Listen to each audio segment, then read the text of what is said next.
तो ये वो भाई हैं और ये उनकी मिसिज है। आप खुद देखिए आज इनकी क्या हालत हो गई है और हुआ इनके साथ क्या वो भी मैं बताऊंगा और इनकी गलती क्या है वो भी मैं बताऊंगा। सबसे पहले ये जान लीजिए इनके साथ कल हुआ क्या। कल ये रोहतक किसी काम से हम आए हैं एक ऐसे भाई के पास जो आज किसी की गलती की सजा भुगत रहा है और जो आज लाचार है और आज बहुत परेशान है। आज मेरे पास इनका कॉल आया तो जब मुझे पता चला तो मैं इनके पास एक बार सुबह आया और मैंने इनको कुछ समझाया और फिर इन्होंने वो कार्रवाई करी जो कि हुई नहीं। और ये वीडियो जो मैं बना रहा हूँ ये आप लोगों की अवेयरनेस के लिए मैं वीडियो बना रहा हूँ। जो अवेयरनेस है, जो जागरूकता है, मैं चाहता हूँ कि जो जनसेवा केंद्र बड़ी में है उसकी तरफ से आप लोग हमेशा जागरूक रहें और हर चीज़ के लिए आप जागरूक रहें। मैं हर तरह की आपको वीडियो बना कर देता हूँ। आज ये जो वीडियो मैं बना रहा हूँ ये एक ऐसी वीडियो है जो आप जागरूक नहीं होगे तो एक दिन आपको भी इसके लिए ही पछताना पड़ेगा। और ज़्यादा लंबी वीडियो ना हो, मैं बिल्कुल शॉर्ट में ही आपको बताऊंगा मुद्दा क्या है, बात क्या है और कौन सी गलती ऐसी हुई जिसके कारण आज एक जिंदा लाश बन के रह गया है। तो चलिए अब हम उस दोस्त के पास, उस भाई के पास चलते हैं और आपको दिखाते हैं। आइए मेरे साथ। तो ये वो भाई हैं और ये उनकी मिसिज है। आप खुद देखिए आज इनकी क्या हालत हो गई है और हुआ इनके साथ क्या वो भी मैं बताऊंगा और इनकी गलती क्या है वो भी मैं बताऊंगा। सबसे पहले ये जान लीजिए इनके साथ कल हुआ क्या। कल ये रोहतक किसी काम से गए हुए थे तो रास्ते में इनके साथ एक घटना घट गई। कोई कार वाला इनको टक्कर मार के चला गया और हॉस्पिटल में भी उसने वैसे एडमिट करवाया, सुनने में आया है, लेकिन इनका ये सीधा पैर टूट गया। उसके बाद इनकी जो मिसिज थी, इनके साथ में इनकी घरवाली थी, उनके भी दोनों पैरों में चोट लगी हुई है, हाथ में भी चोट लगी हुई है। तो इन्होंने हॉस्पिटल में भी ये लोग पीजीआई रोहतक में गए, वहां पर भी इनकी कोई सुनवाई नहीं हुई और वहां पर भी ये पड़े रहे, पूरी रात भर वहां पर रहे। अगले दिन हम इनको वापस ले आए, हमारे पास इनका फोन आया तो हमने बोला भाई घर आ जाओ। और हमने सोचा कि भाई इनका जहाँ पर ये सिक्योरिटी गार्ड का काम करते हैं वहां से इनका ईएसआई में इलाज हो जाएगा। ईएसआई का कार्ड इनका बना हुआ है, इनके माँ बाप बच्चे सब उसमें ऐड है। लेकिन कुछ गलती इनकी और कुछ गलती इनके एचआर की, जहां पर भी ये काम करते हैं, जो कि इनके बारे में कुछ सुनते ही नहीं, ना सुनना पसंद करते। उसके अंदर इनके नाम की छोटी सी एक स्पेलिंग गलत कर दी। जो नाम था लिखना कुछ था और उसने लिख दिया कुछ। इनका नाम वसील है और उसने विशाल लिख दिया। इन्होंने एक दो बार, इनकी माँ बीमार हुई, इन्होंने एक दो बार फोन भी किया, बताया भी उनको, बोला भी, लेकिन उनकी कोई सुनवाई नहीं हुई। और इन्होंने भी थोड़ा अवेयरनेस, जागरूकता की कमी के कारण कि हमें क्या होगा, उसके ऊपर कोई ध्यान नहीं दिया। आज जो ये घटना इनके साथ जब घट गई है, जो ये देख रहे हैं कि हमारे साथ क्या घटना घटी है, कैसे हुआ, अब ये लाचार है, बिल्कुल गरीब है। गरीब इतने कि ये समझो कि बस हैंड टू माउथ, जो कमाया वही खाया। बड़ी मुश्किल से आजकल महंगाई में गुजारा होता है। इस भाई को खुद देखिए। आज हमने इनको पानीपत भेजा, जो इनका हेड ऑफिस है, इनके जहाँ पर भी सिक्योरिटी का इनका काम है वहां पर भी गए और हेड ऑफिस जो इनका ईएसआई का लोकल ऑफिस होता है वहां पर। आगे की बात आप इनसे सुनिए। ये भाई इनके भाई हैं जो कैसे तैसे करके गए, ये मिसिज है, वहां पर क्या हुआ बताओ जी। पहले हम हेड ऑफिस में गए, वहाँ जाने पर उन्होंने बोला कि ये ऐसे ऐसे नाम नहीं ठीक होगा, आपको वेट करना पड़ेगा और वो हमारे मैनेजर साहब आएंगे, वे बताएंगे तब ठीक होगा। मैनेजर साहब आए हैं 12-1 बजे से, तब उन्होंने कहा ठीक हो जाएगा। लेकिन फिर उन्होंने हमें कंपनी के पास भेज दिया, वहाँ से रिक्वेस्ट नहीं आई और फिर रिक्वेस्ट कंपनी वाले बोले कि वे और ईएसआई वाले वे डिलीट नहीं कर रहे हैं। तो ऐसे ही हमारे चक्कर कटते रहे। तो कभी ईएसआई वालों के पास, कभी कंपनी वालों के पास, कहीं कोई सलूशन नहीं हुआ। पूरा दिन हम वहाँ से वापसी आ गए, बस ये हुआ हमारे साथ। तो जब आप गए वहाँ पर कोई मिला था आपको ईएसआई डिपार्टमेंट में? कौन मिला था? ईएसआई डिपार्टमेंट में वहाँ के ऑफिसर मिले जो नाम सही करते हैं, जोगिंदर साहब। तो उन्होंने बोला कि ये पूरा नाम चेंज होगा और चेंज होने के ये करवाने कुछ दिक्कत है, जो ये पूरा जो हमारा मैनेजर साहब ही ठीक करवा सकता है, वो कहेंगे तभी होगा। तो फिर मैनेजर साहब आए जिनके बारे में उन्होंने बोला? मैनेजर साहब आए आपके पास या मिले आपको? हाँ, किस टाइम आए वो मैनेजर साहब आए 11-12 बजे से और उन्होंने कहा कि इनका नाम ठीक कर दो। और जो उनके एम्प्लॉयर से जो काम करते थे उन्होंने बोला कि यहाँ हमारे पास तो कोई रिक्वेस्ट ही नहीं आई है कंपनी की तरफ से, हम कैसे ठीक तो करें? फिर आप कंपनी में गए जहाँ पर ये काम करते थे, एचआर के पास आप गए वहाँ पर? हाँ जी, हम वहाँ HR के पास गए और HR वाले बोले कि हमने अपनी तरफ से रिक्वेस्ट डाल दी है, लेकिन अभी वहाँ नहीं जाते तो वो नहीं होती डील।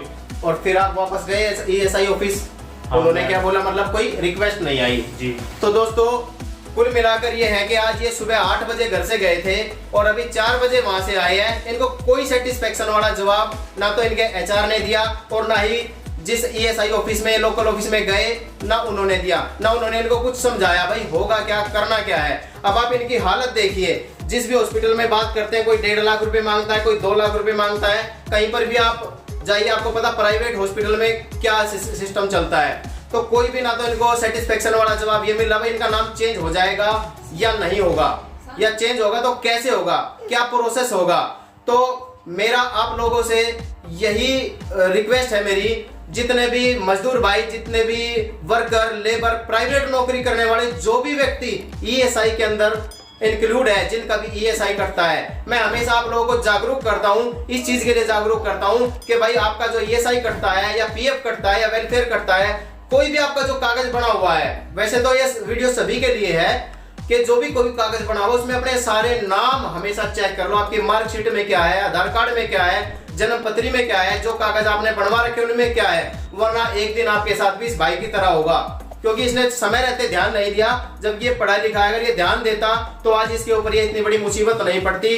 चोट लगना एक अलग बात है, दुर्घटना किसी के भी साथ हो सकती है, दुर्घटना कैसे भी हो सकती है, लेकिन दुर्घटना कोई बताकर भी नहीं आती। तो दुर्घटना हुई है, कोई दिक्कत नहीं है, तो प्रकृति का रूल है कि दुर्घटना घटना चलती रहती है। लेकिन आप ये सोचिए, अगर समय रहते इसने अपना ठीक करवाया होता तो आज उसका इस खामियाजा इसको भुगतना नहीं पड़ता। अब मैं अपील करूंगा कि आप लोग भी अपने जितने भी कागज हैं, जितने भी डॉक्यूमेंट आपको कंपनी में जब आप काम करते हो, क्योंकि आप लोगों को पता मेरा जो वीडियो आता है, जो भी मैं वीडियो बनाता हूँ, केवल गरीब व्यक्तियों के लिए, जो गरीब है, ESI कटता है, नहीं कटता है, या कोई भी प्राइवेट नौकरी करते हैं, उनके लिए ही हमेशा होता है। और मैं चाहता हूं कि आप लोग ज्यादा से ज्यादा लोगों तक ये मेरी वीडियो फैलाएं और ज्यादा से ज्यादा लोगों तक इस बात को पहुंचाएं, फॉलो करें मुझे और ज्यादा से ज्यादा लोग मेरे साथ जुड़े, ताकि मैं आप लोगों को हर तरह से अवेयर कर सकूं। और दूसरी बात, अगर आपके साथ भी कोई ऐसी घटना घटी है और आप लोग भी बार बार चक्कर काट के परेशान हैं, तो आप मुझे कमेंट करिए या मेरे से आकर मिलिए। और अगर आपका कोई मुद्दा ऐसा है कि वो उठा करके हम दूसरे लोगों को भी जागरूक कर सके, तो आप भी मेरे साथ आइए और मैं आपकी आवाज को भी उठाऊंगा, आपका मुद्दा भी जरूर उठाऊंगा। तो एक बार ये इनके मिसेज है, इनसे पूछते हैं ये इनको क्या चाहिए, क्या करना है।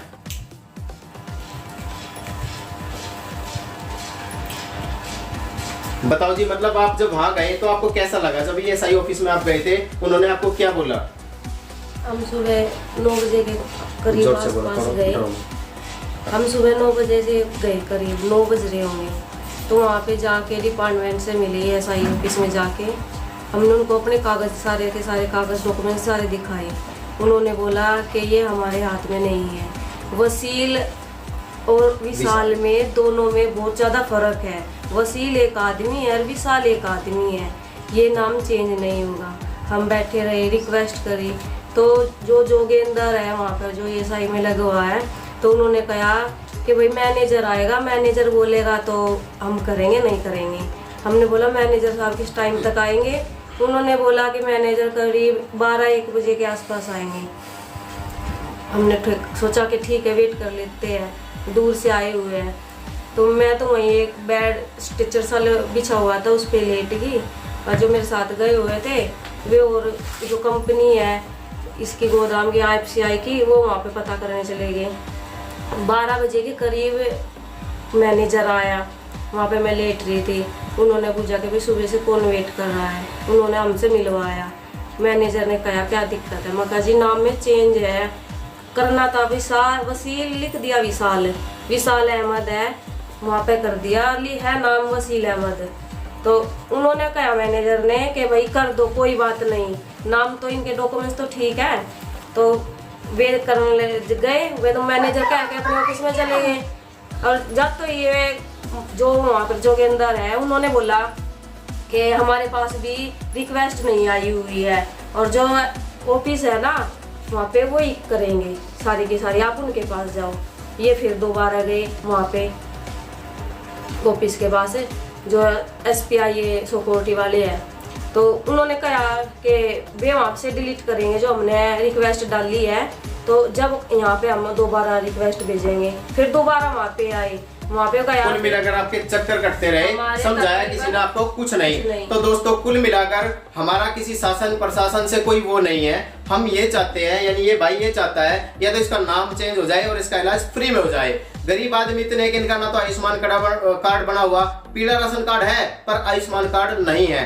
तो सरकार से और प्रशासन से केवल ये अपील करते हैं, अगर इनका इलाज हो सकता है ESI में, क्योंकि इनका बहुत पुराना ESI कार्ड है, उसमें नाम गलत के कारण इनका काम नहीं हो रहा है। अगर इनका इलाज हो सकता है कैसे भी करके, तो प्रशासन से केवल यही अपील करते हैं कि भाई हमारा इलाज कैसे भी करके करवा दो, ESI से ही करवा दो, क्योंकि इनके पैसे कटे हैं। और सरकार की तरफ भी आपको पता है जो आयुष्मान कार्ड योजना है उसमें भी इनका नाम नहीं है। तो बाकी इस भाई से एक बार बात करते हैं, ये क्या चाहता है।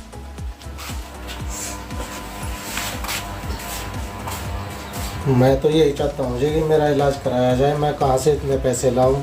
1-1.5 लाख रुपया, 2 लाख रुपया प्राइवेट हॉस्पिटल वाले मांग रहे हैं और मैं बहुत ही गरीब आदमी हूँ। मैं कहाँ से इसका खर्चा उठाऊँगा? और मैं यही चाहता हूँ प्रशासन द्वारा कि मेरा इलाज कराया जाए। और दूसरे जो आपके मजदूर भाई हैं और भी हैं, जो उनको आप क्या कहना चाहोगे? आपके साथ जो ये गलती हुई है उसमें गलती किसकी है, आपकी है या HR की? किसकी गलती है ये? मैं अपने सभी मजदूर भाइयों को, अपने साथियों को यही कहना चाहता हूँ, जो गलती मैंने की है वो आप ना करें। समय रहते आपने चेक नहीं किया? हाँ, मैंने चेक नहीं किया और आप भी समय रहते चेक करवा लीजिए और अपने HR को उनको बोलिए कि हमारे डॉक्यूमेंट्स ठीक कराइए, ताकि आगे ऐसा ना हो कि मेरी तरह आपको भी भुगतना पड़े। तो भाइयों एक बार और देखो, इस भाई को पीछे ना थोड़ा दिखाओ भैया, इनका पैर देखो भैया।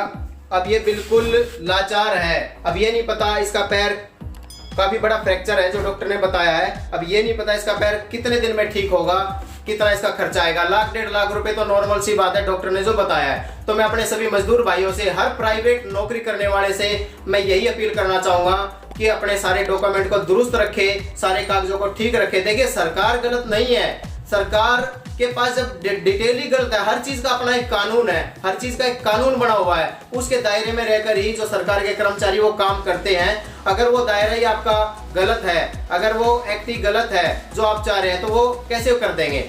मेरी भी ESI डिपार्टमेंट में किसी अधिकारी से बात हुई, उसने भी यही बताया कि एक्ट ऐसा है जिसमें हम किसी का पूरा नाम चेंज नहीं कर सकते। स्पेलिंग मिस्टेक हो जाती है, लेकिन पूरा नाम चेंज नहीं होगा, ऐसा उसने बताया है। उसने इसके लिए कुछ और चीजें भी बताई है जो कि इनके HR को करने लायक है। अगर इनके HR को जहां पर भी ये काम करते हैं, जिनके अंडर में काम करते हैं, किसी चीज का नहीं पता, तो वो अपने ESI डिपार्टमेंट में इंस्पेक्टर से या वहां पर जो मैनेजर होते हैं जो ESI के लिए डिपार्टमेंट ने छोड़ रखे हैं, उनसे बात करे और इनका कुछ ना कुछ जरूर करे। तो बाकी दोस्तों मैं आप लोगों को यही कहता हूं कि मेरी जो वीडियो आती है वो जागरूकता के लिए आती है और आप इसमें सहयोग किया करो, ज्यादा से ज्यादा लोगों तक ये वीडियो भेजा करो ताकि वो लोग भी जागरूक हो सके। और पेज को भाई फॉलो जरूर कर लो, जो अपना जन सेवा केंद्र बड़ी का जो पेज है फेसबुक पे, उसको फॉलो करो और शेयर जरूर करो ताकि किसी को आगे दिक्कत ना हो। और जो हमारा यूट्यूब पे जो चैनल है डिजिटल अनुभव, उसको भी जरूर सब्सक्राइब करो। तो भाई देखते हैं आगे जो जैसे भी कोई अपडेट आएगी इस भाई के बारे में आपको जरूर देंगे और अगर इसका सोल्यूशन हुआ तो वो भी जरूर बताएंगे। तो आज की वीडियो में इतना ही।